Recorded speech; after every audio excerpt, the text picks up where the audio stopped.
Hey up everybody, and welcome back to the Aldo Cycling YouTube channel, where today we're going to be taking a look at the official Tour de France fantasy game. This is your chance to become your own director sportif of your own team throughout the Tour de France. There's also quite a bit at stake here because, as you can see, when you click on the prizes tab, you can see that, if you win, you get a watch, you can get a selection of the jerseys. If you finish inside the top 5, you can get a pair of Oakleys for 6th place, a backpack, a saddle, the game for whatever console you want, and also pétanque balls. And then if also each stage there's something on the line as well. There's a Panini sticker set, there's like a replica of the medal which the riders get at the end of each stage. So obviously there's quite a lot to be going at. The stakes are quite high, and therefore you're going to want to watch this video in order to determine how to score the most amount of points. And the first thing you're going to want to do is go over to the bottom right, and we're going to click on the game rules, where you see how many points are available. This is really important to understand in order for you to create a team which is going to score the most amount of points. There's no point in creating a team that's just very slapdash and is just not utilizing the scoring system to its most advantageous way. Obviously, the most points are scored by your stage position, getting 200 for first, and then slowly decreasing down and down. You still get points if you finish about 100th. It's not a lot, you only get 1 point. There's also the intermediate sprint. Any of the categorized climbs gets you points for getting the most combative rider in a day. And I think this is a new addition for this year, is that you get 1 point for every kilometre that a rider spent in the breakaway, which may not seem like a lot, but when you consider that some of these stages could be 200 plus kilometres long, if a rider were to be in the breakaway for 200 kilometres, that would give you the same amount of points as somebody who would win the stage. And for a breakaway rider who might be in the breakaway, contest an intermediate sprint, and do well in a stage, that's going to get you lots and lots of points. You also get at the end of each day the jersey classifications, so you get the yellow jersey, green jersey, polka dot, white jersey, and also super combative, but that's right at the end. But at the end of each day, whoever's doing well in each of the jerseys will gain these daily points, and that's like additionally on top of all of these stage points. Now what you can do is you can set a captain for each day, and you can change that each day for free.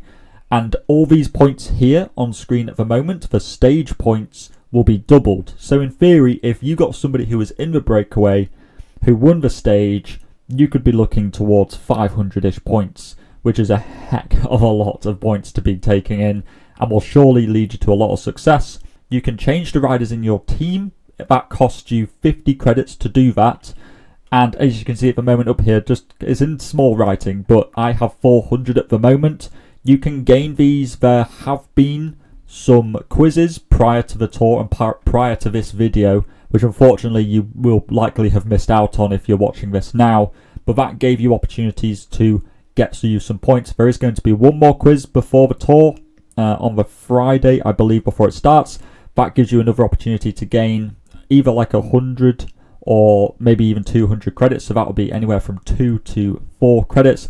And you also have the opportunity on any of the TTs to gain points for transfers. You do that by guessing the time of the TT, and generally you kind of just want to take a bit of a ballpark guess. If it's a flattish TT, they're going to be averaging about 50 k's an hour or something like that. And obviously this won't make much sense for the final stage, which is a TT, because you don't need to make any transfers at that point. So the main thing you need to determine is who's going to be in your team at the start, and then how you're going to utilize your credits, your transfers throughout the race to try and maximize your point scoring potential.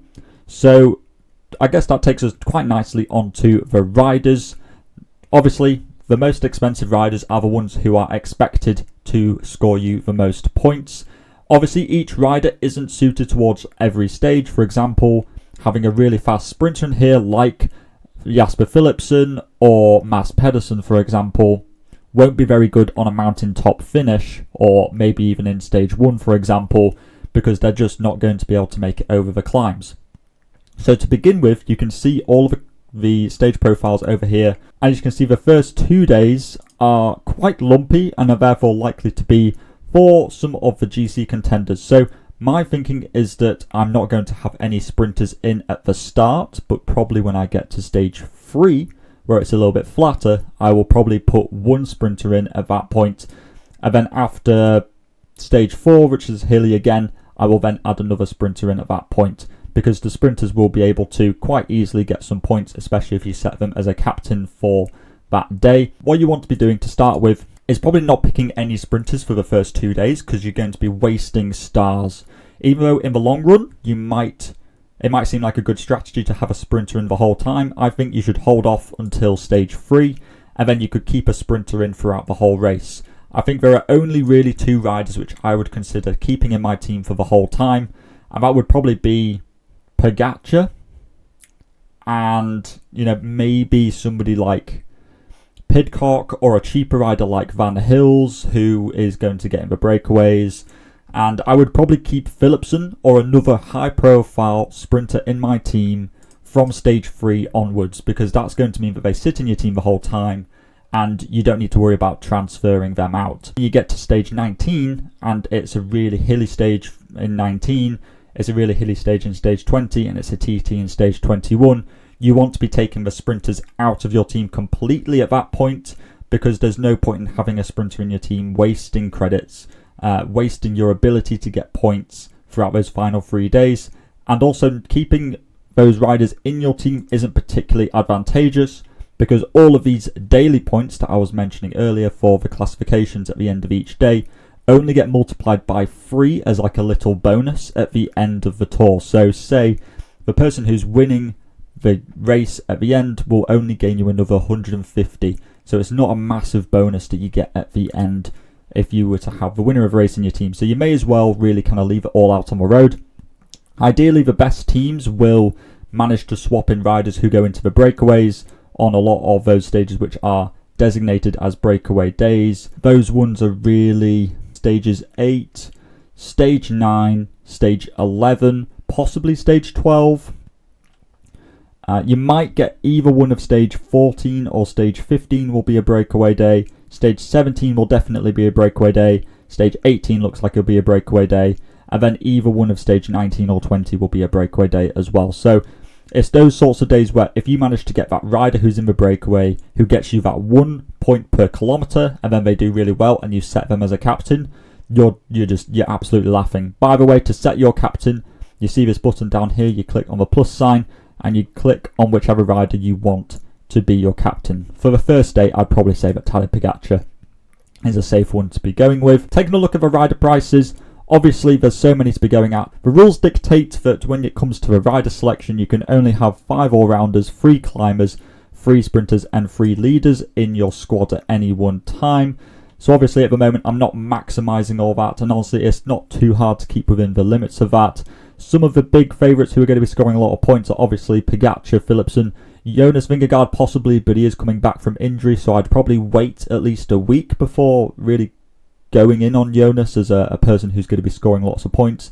Evenepoel's a really good one for the time trials to put on and set as a captain, because he's probably going to win all those. Wout van Aert is quite a good one for all the breakaways. Pedersen is another fantastic sprinter. In terms of the white jersey competition, you're really looking at Matteo Jorgensen, Carlos Rodriguez, Remco Evenepoel, and maybe like Santiago Buitrago of Bahrain Victorious. Those are the ones who I'm really looking at towards for the white jersey. And then in terms of riders who are perhaps, ones for the really go for the breakaway, Ciccone is a really good one. Derek G is again in fantastic form at the moment.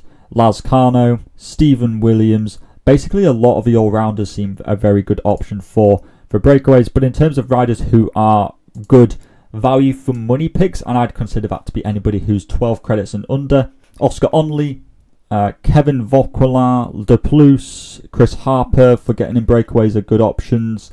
Van Hills is one of my favourite ones. I think he's really good value for money too. Marlene van den Berg is probably the best cheap sprinter to be going with. A lot of the other ones below him are mainly just lead-out men who are designated as sprinters. Romain Gregoire, Dorian Godon, Bruno Amarai. Van Aanschold is a sprinter, but he's not designated as one, so you could get a cheeky one kind of out of position there. Bettiol's a really good one to be picking as well as a cheap option. Fred Wright, Wout Pools. Paul Lepera is the new French champion, so he's obviously very keen. French champion on French soil is of course going to pretty much always do well on some stages. Tom Scoins usually gets in breakaways on medium mountain terrain, and generally as you get further and further down the list, you're looking towards riders who are just going to be getting to the breakaway, maybe not necessarily as somebody who's going to be doing really well in a stage like standing, like trying to win the stage, but mainly just getting into the breakaway. So guys from a lot of the Pro Continental teams like Total Energies or Israel Premier Tech or Alpecin-Tecurnic, and also actually DSM, even though they're not a Pro Continental team, they usually get in the breakaway quite a lot as well. So that's generally my advice, is to try and get all of those breakaway stages that I talked about earlier.